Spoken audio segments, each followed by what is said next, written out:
আসসালামু আলাইকুম রহমতুল্লাহ। আমার প্রাণপ্রিয় বন্ধুরা, এক প্রবাসী ভাইজান তার শ্বশুরের মাগফিরাতের নিয়ত করে কোরআনের পাখিদেরকে 50 টাকা করে দেওয়ার জন্য মাদ্রাসা দিয়ে গিয়েছেন। আমি সবার হাতে তুলে দেবো, আপনারা দেখতে থাকুন ইনশাল্লাহ। বিসমিল্লাহির রহমানির রহিম। দাদির দিয়ে থাকি ধরো। যে ভাইজান তার শ্বশুরের নিয়ত করে দিয়েছেন, আল্লাহ তাআলা যেন তার শ্বশুরের কবরটাকে জান্নাতের উচ্চ মাকাম বানিয়ে দেয়। সবাই দোয়া করবেন ইনশাল্লাহ। তো আমরা যারা প্রবাসী ভাইয়েরা আছি, আমরা সবাই চেষ্টা করবো ইনশাল্লাহ আমাদের যে আশেপাশে মাদ্রাসাগুলো আছে, আমরাও যেন এই ছোট্ট ছোট কোরআনের পাখিদের মুখে হাসি ফুটাতে পারি অল্প কিছুর মাধ্যমে। অথচ বেশি টাকা না, হয়তো আল্লাহ তাআলা এর বিনিময় আপনার আমার যে যে নিয়ত দিবেন, হয়তো আল্লাহ তাআলা তার নিয়ত পূর্ণ করতে পারেন ইনশাআল্লাহ। দেন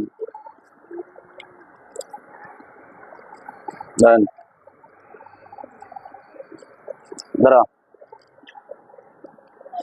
ধরেন।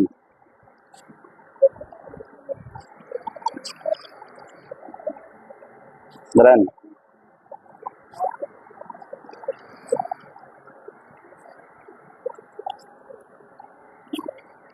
তো আমার প্রিয় ভাইয়েরা, আপনারা আপনাদের মাদ্রাসা আশেপাশে যে মাদ্রাসাগুলো আছে, আপনার সাবধানে যে মাঝে মধ্যে মেহমানদারি করবেন। মৌসুমি যে ফলগুলো আছে, ফলগুলো মাঝে মধ্যে কিনে দেবেন কোরআন পাখিদেরকে, যেটুকু আপনার সাধ্য আছে। মাঝে মধ্যে বিভিন্ন প্রকারের যা দিয়ে পারেননি আমাদের ছাত্রদেরকে খেদমত করার চেষ্টা করবেন। হয়তো আল্লাহ তাআলা ছেলে করে আমাদের সবাইকে মাফ করে দিতে পারেন, উম্মতে মুসলিমাকে ইনশাআল্লাহ।